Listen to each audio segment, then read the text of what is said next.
Você procura para agradecer a Deus por essa tão singela oportunidade, por poder contribuir nesse trabalho que vocês nem imaginam, mas tem proporções gigantescas. Que Deus abençoe a vida do meu amigo Ricardo Neto,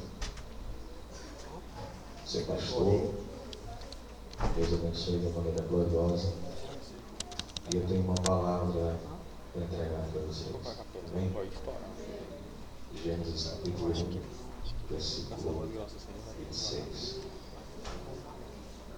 Também disse Deus: façamos o homem, nossa imagem, conforme a nossa semelhança. Tenha ele domínio sobre os peixes do mar, sobre as aves do céu, sobre os animais domésticos, sobre toda a terra, sobre todos os répteis que rastejam pela terra. Eu vou repetir. Também disse Deus: façamos o homem, nossa imagem, conforme a nossa semelhança.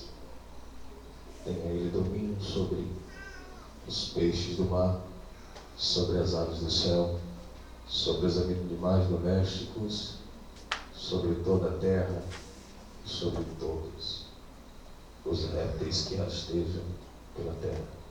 Gênesis capítulo 3, versículo 9.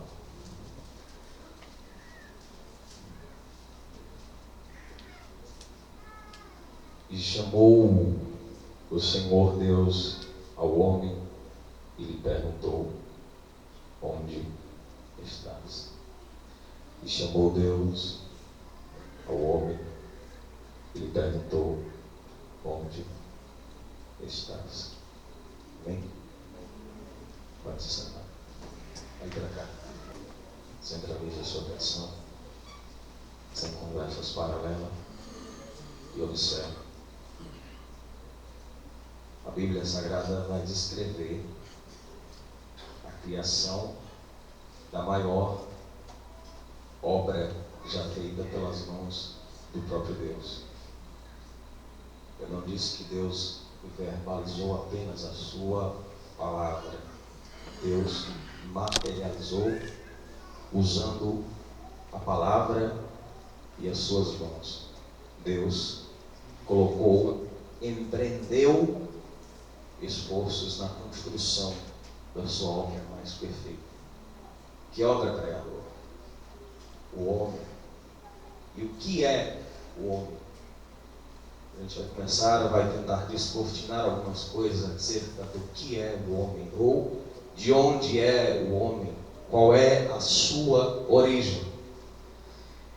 A Bíblia Sagrada diz que quando Deus começou a criar as coisas, Deus criou a terra pelo poder da sua palavra. Deus estabeleceu através da sua palavra ordem aonde antes só havia caos.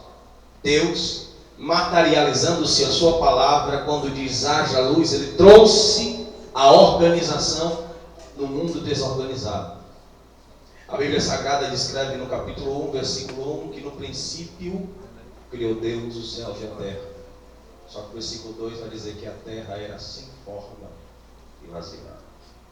E eu fiquei pensando aqui, nesse texto, e ele parece com uma verdade do século 21, tão notória, porque eu vejo a materialização da palavra divina através de um século que permanece em caos.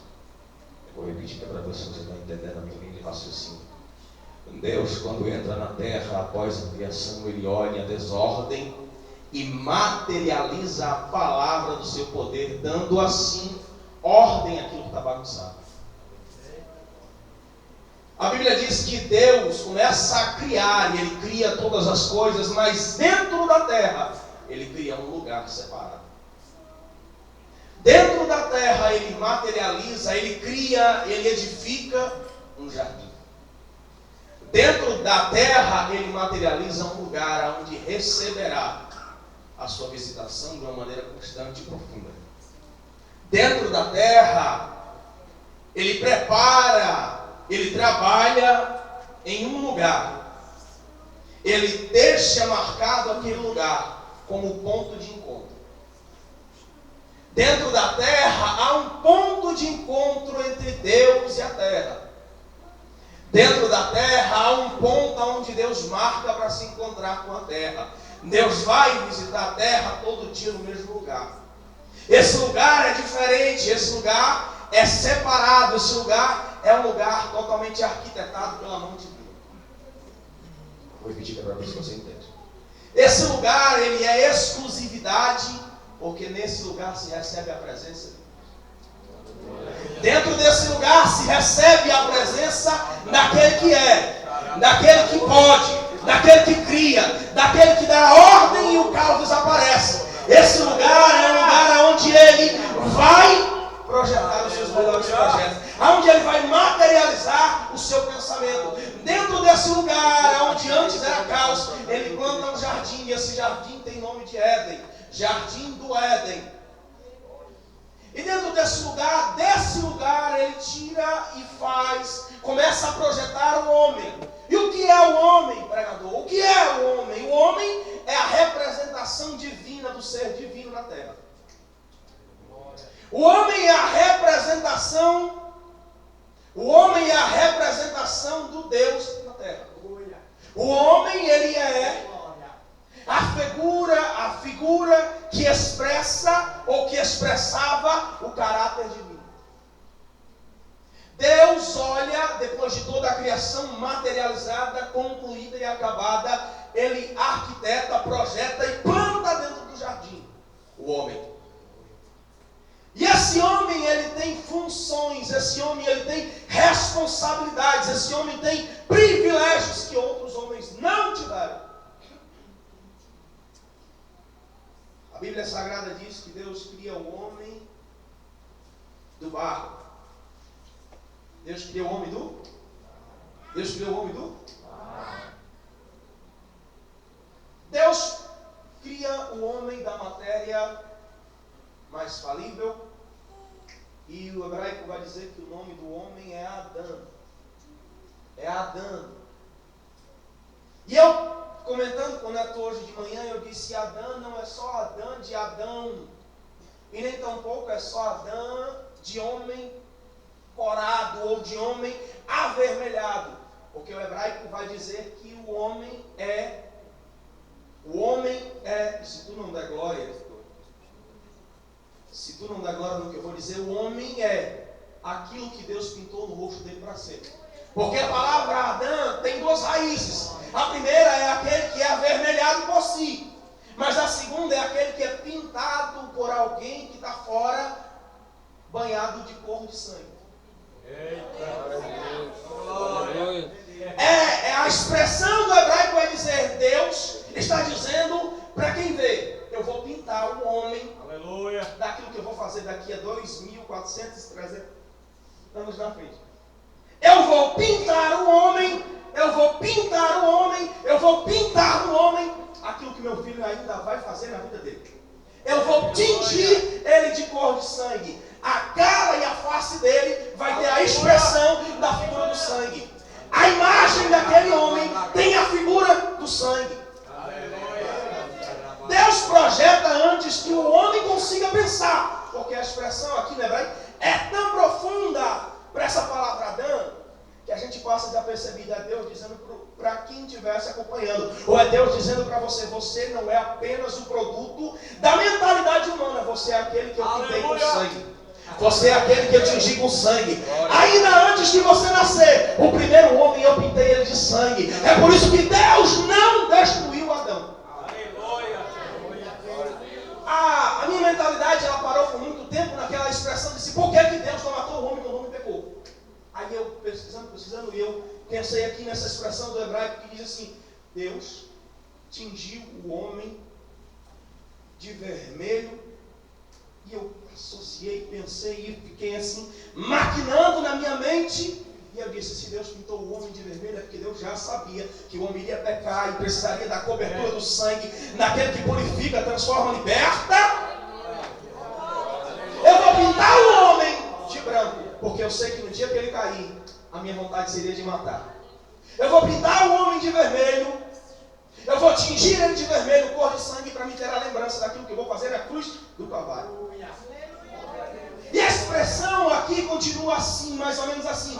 Deus plantou dentro do jardim um lugar onde ele visitaria todo dia. Tem data marcada para Deus descer. Tem data marcada para ele vir. Tem data marcada porque naquele lugar é um lugar totalmente separado. Eu não sei se você está entendendo, mas dentro da terra nada mudou. Porque o planeta Terra ainda está grande, mas existe um lugar que recebe com constância a presença de Deus. Porque naquele lugar tem a obra mais perfeita da criação do homem. Naquele lugar tem alguém que é pintado de vermelho, coberto por vermelho, coberto pelo sangue. Dentro daquele lugar, eu vou sintetizar que é para ver se você entende, chamado igreja, Deus visita todo dia. Glória a Deus. Deus tem momento marcado, hora marcada para se encontrar com o homem no jardim. Aí a Bíblia vai dizer que o homem é a imagem o homem é a imagem e o que é semelhança? Ou o que é a imagem? O que é a imagem? E a gente trava a mente, fixa nesse momento, porque a imagem é aquilo que reflete aquilo que está do outro lado. Quando eu quero olhar para a minha imagem, eu olho para onde? Não entendi. Eu olho para onde? Não entendeu? Vou repetir. Quando eu quero olhar para a minha imagem, para onde eu olho? Eu olho para o espelho, porque o espelho é o reflexo da minha imagem. E quando eu olho para a minha imagem, eu sei os meus defeitos, as minhas características, eu sei a minha personalidade, eu sei aquilo que sou. Então o homem é a materialização, do pensamento divino, da personalidade divina. O homem é a estrutura, o homem é o pensamento de Deus concretizado em uma ação. A palavra, essa expressão de imagem, é aquilo que é associado, é aquilo que é semelhante, é aquilo que tem a mesma identidade, é aquilo que tem a mesma funcionalidade, é aquilo que exerce a mesma autoridade, é aquilo que consegue fazer aquilo que o outro também consegue, é aquilo que é um exemplo, é uma referência, é um entendimento. Aleluia. Oh, glória a Jesus. E quando Deus planta o homem, Ele dá para ele uma coisa que a igreja parece que perdeu. O que a igreja perdeu, pregador? A capacidade de organizar, ou a capacidade de pensar. Vou repetir para ver se você dá glória a Deus. O homem perdeu a capacidade de pensar. O homem perdeu a capacidade de pensar. Então assim, eu vinha para cá, e a primeira vez que eu vim para cá com o Franklin, eu disse até para o Neto, se eu morasse perto daqui, eu me congregaria aqui. O Neto sabe disso. Não preciso fazer mexendo. Por quê? Porque está difícil encontrar igrejas com a visão do reino. Está difícil encontrar igrejas que olhem para a pessoa pelo aquilo que ela é e não pelo aquilo que ela traz. Glória a Deus.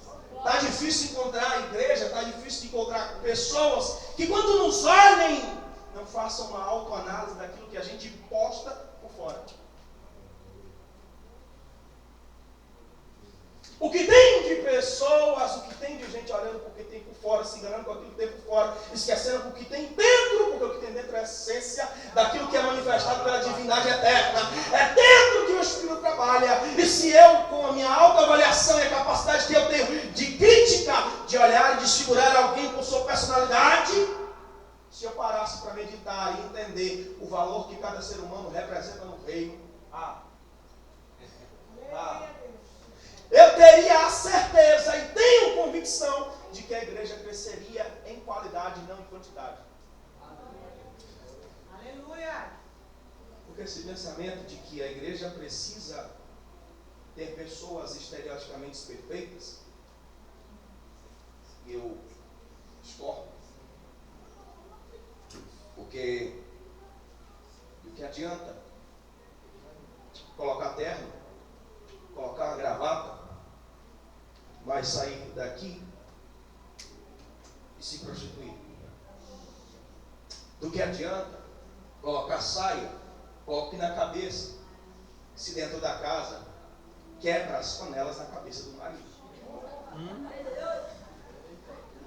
Do que adianta pintar aqui dentro aquilo que você não é fora? Segura. Do que adianta pintar aqui dentro para as pessoas que estão aqui dentro pensarem que você é, mas quando na verdade você não é. É por isso que Deus, quando cria, Ele cria um. Porque se Deus criasse dois, de uma mesma maneira, alguém dizer, eu nasci primeiro, eu vim primeiro, eu sou melhor, eu sou de alguém de mais importância, a minha família é de uma posição melhor. Aí Deus vai dizer, eu vou criar um. E desse um eu vou reproduzir a minha imagem. E quando eu reproduzo a minha imagem, o valor que está na minha mente passa de pessoas para pessoas. E quando o valor que está na minha mente vai passando, o reino vai crescendo. Vou recortar o meu pensamento. Meu Deus do céu. Quando Deus diz assim, eu vou fazer do homem a imagem daquilo que eu sou, eu vou colocar nele a capacidade de expandir o reino. Eu vou colocar dentro daquele homem a capacidade que eu tenho de construir, de edificar, de planejar, de construir, de colocar de pé. Porque o homem é nada mais nada menos do que aquele que foi colocado para permanecer de pé. E é por isso que eu não aceito nenhum evangelho que não seja o evangelho que coloque alguém de pé. Glória a Deus. Jesus, quando encontra com a pecadora, ele diz assim, aonde estão os teus acusadores? Vai! Caminha em pé. Glória a Deus. O que quer colocar, e eu discordo de novo, nos pensamentos de alguém que diz, o homem é nada. Porque se o homem foi nada, Cristo morreu pelo nada. Se o homem é nada, Cristo morreu pelo nada, então não faz sentido. O homem é a imagem representativa de Deus. É por isso que você está aqui, porque Deus está dizendo, hoje é a noite que eu consertar a imagem que você é, para você refletir lá fora aquilo que você vê aqui dentro.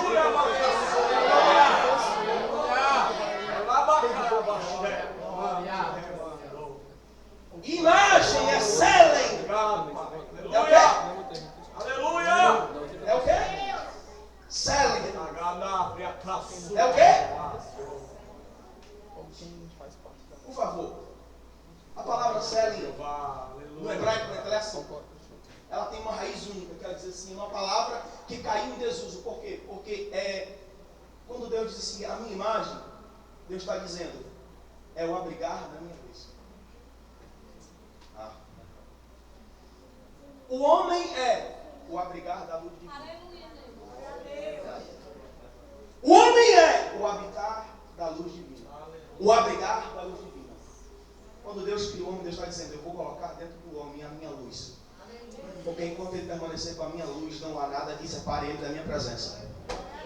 O apóstolo vai dizer assim, se andarmos na luz como ele andou, temos paz para com todos. E o sangue de Jesus nos previne de todo pecado. É isso que é a essência da expressão imagem. É aquele que abriga a luz. E eu tenho uma palavra para te dizer. Se você ainda não reflete a luz, está na hora de consertar aquilo que está quebrado. Porque crente de verdade, que anda pelo caminho, que entende a graça, sabe que é portador da luz divina. E aonde a luz divina não tem o que se apagar. A luz, ela chega, ela espanta as trevas. E ainda bem que o Neto citou que eu não sou o Roberto.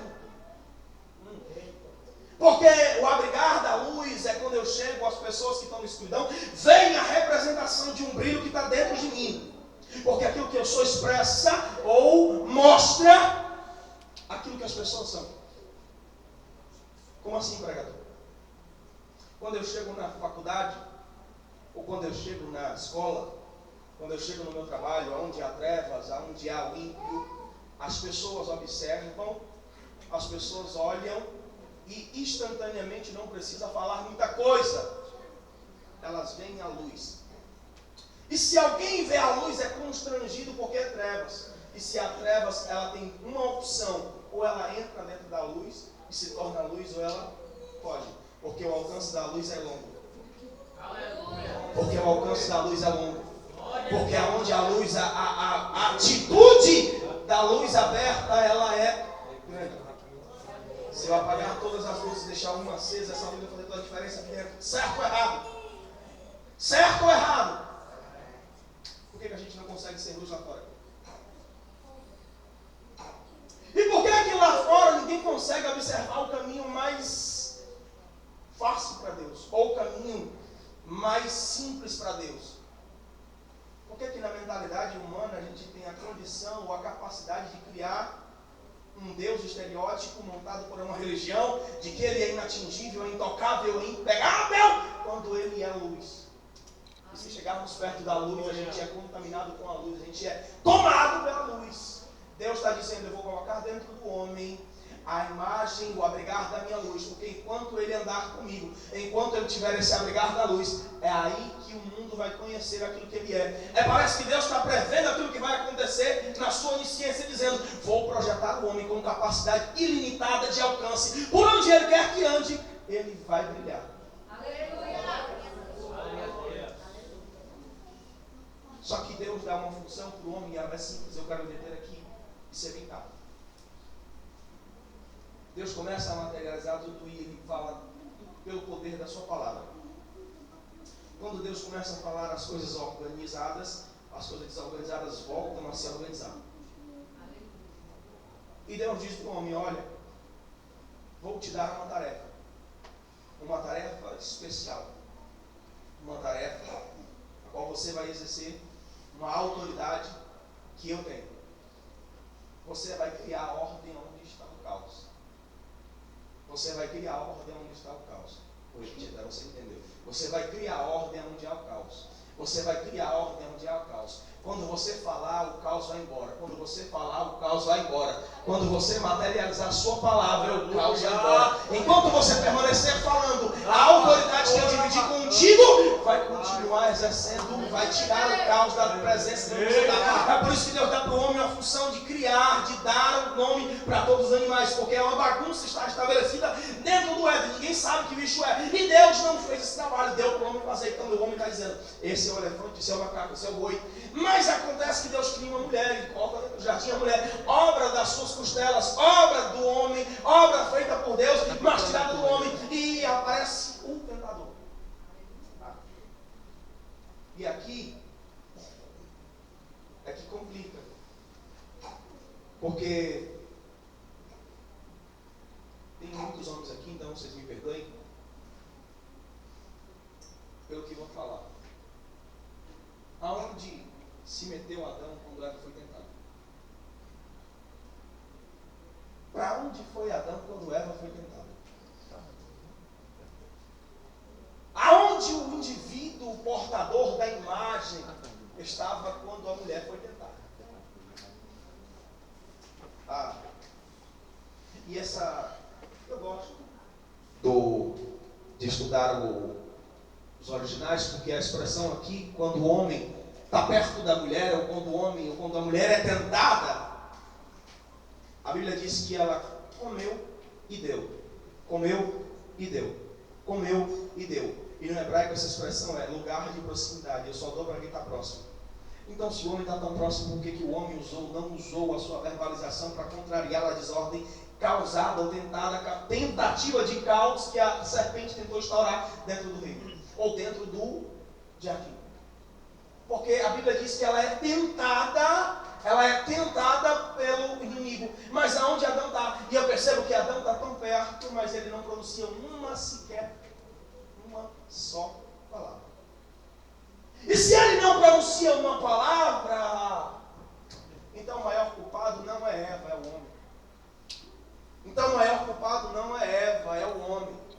Porque o homem portador da imagem desmerece, desconfigura a imagem qual ele foi estabelecido, que era manter a palavra, era manter a verbalização da palavra. Enquanto Adão falava, não havia caos. Enquanto Adão não falava, não havia caos. Enquanto Adão falava, o caos ia embora. Só que Adão calou, e quando Adão calou, aí está o problema. Aí que está o problema, não é quando a gente fala, é quando a gente deixa de falar. vencendo e combatendo, é quando a gente deixa de combater. O problema não é quando a gente para de lutar pelos ideais do reino. O problema não é quando a gente começa a gritar. O problema é quando a gente silencia. O problema é quando a gente é omisso naquilo que a gente escuta e não expressa a ideologia do reino. Porque se o reino é um ser que representa Deus na terra, então ele tem a capacidade de contrariar todo o caos. E Adão permaneceu em silêncio. É por isso que o reino caiu. Quando o homem permanece calado, quando o homem permanece em silêncio, é o que acontece. Eu vou te perguntar e eu vou te dizer e afirmar com ponto e vírgula que a igreja está do jeito que está porque permanece em silêncio. A igreja só está do jeito que está. A igreja brasileira do século XXI só está do jeito que está. Porque há silêncio. Porque os homens se calaram. Porque os homens calaram a voz. Os homens, portadores da imagem, desconfiguraram a imagem. Quebraram o vínculo com eles. Só que eu tenho uma palavra para dizer para você. Eu disse que o homem é o que foi pintado, ou que transparecia um vermelho pintado dentro do corpo, lembrando assim o homem que ainda viria. E quando esse homem vem, ele estabelece de volta a ordem através da palavra falada, porque tudo que ele fala dentro do âmbito do homem, as coisas são contrariadas. O pecado ele é colocado de lado. É o Messias, é o Jesus Nazareno, dos pés sujos, meigo, sensível e doce, fazendo, falando, expressando, materializando a sua palavra e dizendo: no meu reino não haverá caos. No meu reino não haverá caos. No meu reino não haverá caos. Basta que o homem entenda que ele é o portador do reino. Basta que o homem entenda que ele representa o reino e ele passe a materializar a palavra. Aleluia. Sabe qual é o nosso problema com os religiosos? É que eles são capacitados a falar aquilo que os outros só falam. Sabe qual é o nosso problema com os religiosos? Pelo menos o meu problema com os religiosos é que eles se habituaram a repetir aquilo que os outros falam. E quem repete aquilo que os outros falam é papagaio. Crente tem opinião, crente tem pensamento, crente consegue formular conceitos, crente consegue sair de uma caixa redonda ou quadrada, de um paradigma vencido.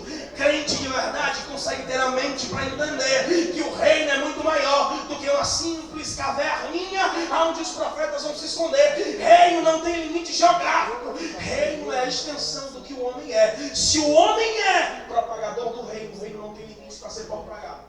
Aleluia.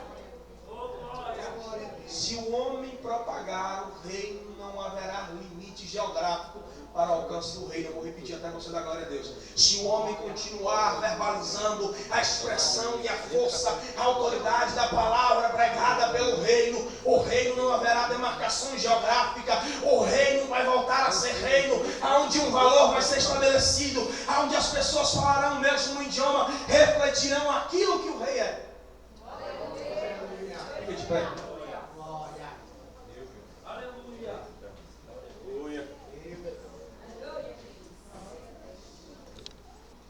Olha para cá.